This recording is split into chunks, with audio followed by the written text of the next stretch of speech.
So hello and welcome to our reflection on this Tuesday of Holy Week. These are truly strange and really quite scary times, aren't they? And as we come together to reflect again on silence within the Gospels and also within our own lives, it's probably appropriate for us just to pause and to pray.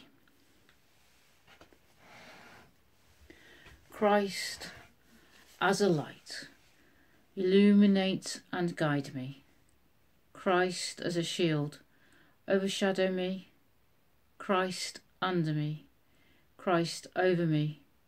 Christ, beside me, on my left and my right.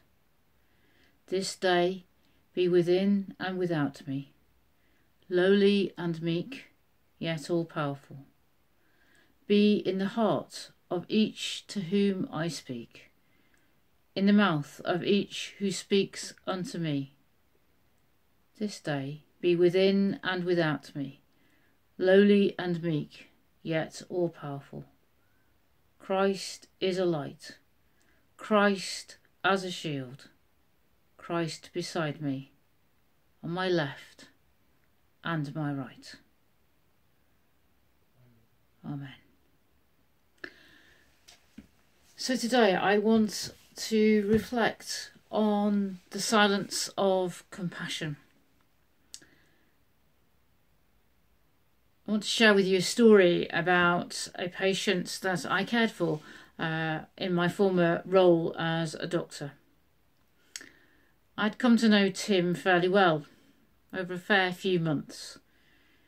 He was a 24-year-old physics PhD student, and we'd had many long conversations about science and faith and the concept of the art of medicine. Tim had a very rare form of cancer that was not curable, and he had complex and at times very severe pain, which was why we'd met so frequently and had so many conversations. He was very used to my motherly lectures about him taking his medication properly, on time and in the right way. And I was used to his very cheeky excuses about why he'd not quite followed the instructions, or, being a good scientist, had tried a different way to do things. So on this particular occasion I found myself sitting opposite him once more. He was clearly a lot less well, although just as lively as he ever was. He was giving me grief, I remember, about my ignorance of some rapper or other that he really liked. His anxious father was sat by his side. And suddenly, out of the blue, he asked, "Am I dying?" And in that moment the world stopped turning and a heavy silence fell. In that silence, his father's eyes begged me not to answer, or if I did, to say something very non-committal. The nurse by my side audibly gasped, and I could sense her holding her breath. Meanwhile, Tim looked intently at me, confidently holding the silence and waiting. And in that silence, compassion mingled with fear. The compassion of care, along with the fear of the unspeakable. And in the midst of all of that, God's overwhelming love and compassion was tangible. For you see, compassion is not about fixing things, nor is it about simply being kind. It's about being truly present, whatever the situation. In Psalm 46, verse 1, we read, "God is our refuge and strength, a very present help in time of trouble." Compassion is so often found in the silence of being in that moment and knowing and accepting that there are no easy answers. There are no quick fixes. There are many injustices in this world, but no simple or straightforward ways to meet them.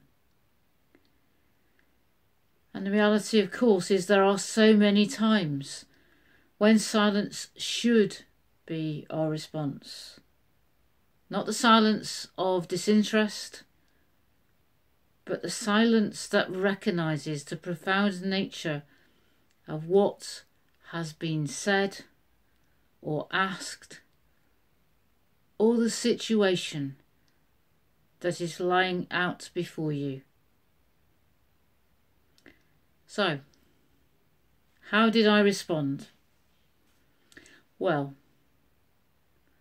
I said, that is one of the most courageous questions any of us can ever ask.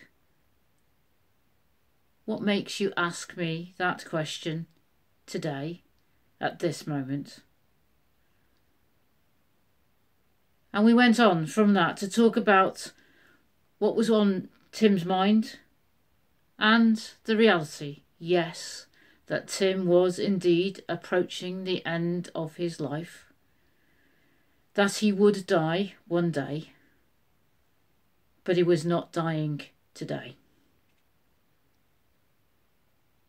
So as we ponder on silence and we continue our journey of reflections about silence tomorrow, Wednesday, let us recognise the importance of that profound silence of compassion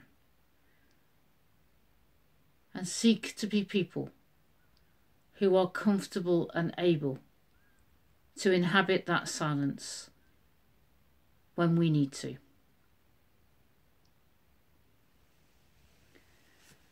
And as we come to the end of our time of reflection, and before we have a piece of music, let's have a word of blessing. May the peace of the Lord Christ go with you, wherever he may send you. May he guide you through the wilderness, protect you through the storm.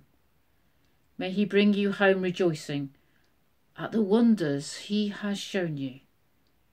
May he bring you home rejoicing once again into your home. So may God bless us. In the name of the Father, the Son, and the Holy Spirit. Amen.